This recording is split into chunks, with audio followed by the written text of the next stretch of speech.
بسم اللہ الرحمن الرحیم۔ شروع کرتا ہوں اللہ کے بابرکت نام سے جو بڑا مہربان نہایت رحم کرنے والا ہے۔ تمام دیکھنے والوں کو السلام علیکم۔ محترم ناظرین، اگر آپ ہمارے چینل ڈیلی اسلامی واقعات پہ نئے ہیں تو چینل کو سبسکرائب کریں۔ اللہ پاک ہم سب کا حامی و ناصر ہو۔ اگر تم نے نماز کی حفاظت نہ کی، اے اللہ تو درود بھیج محمد صلی اللہ علیہ وسلم پر اور ان کے آل پر اور ان کے تمام ساتھیوں پر۔ اے اللہ مجھے، میرے والدین کو، تمام زندہ و مرد مومن و مسلم مرد عورتوں کو بخش دے، یہاں تک کہ انہوں نے ہلاکت کے آثار پر بھی اسے نہ چھوڑا،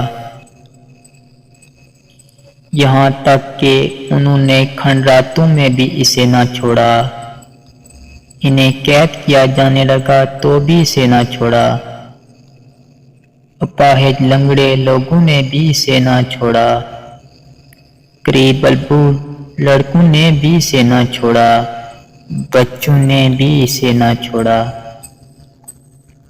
آپ کیوں اسے چھوڑ دیتے ہو؟ کس لیے؟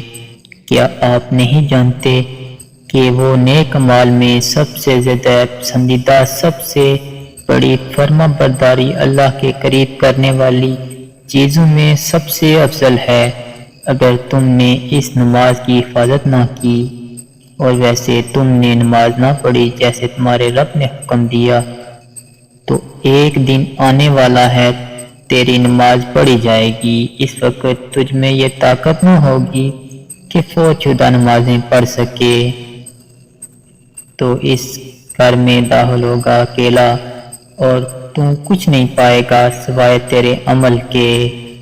اگر تو پابندی کرنے والا ہے اپنی نماز کی تو رب تجھے عزت بخشے گا تیری موت کے وقت۔ اگر تو کاہلی کرنے والوں میں سے ہوگا تو عنقریب مرے گا گھاٹا پانے والوں کی طرح۔ اب تو خیال کر آئندہ کبھی تیری نماز چھوٹنے نہ پائے۔ اللہ عز و جل فرماتا ہے، بے شک تمام نماز مومنوں پر وقت مقررہ پر فرض ہے۔ اے اللہ ہمیں ان لوگوں میں سے بنا جو اپنی نمازوں میں خشوع اختیار کرتے ہیں، اور ان لوگوں میں سے جو اپنی نماز میں مشقی اختیار کرتے ہیں، ان لوگوں میں سے جو اپنی نمازوں کی حفاظت کرتے ہیں، اور امید کرتا ہوں کہ اپنی دعاؤں میں نہ بھولیں گے۔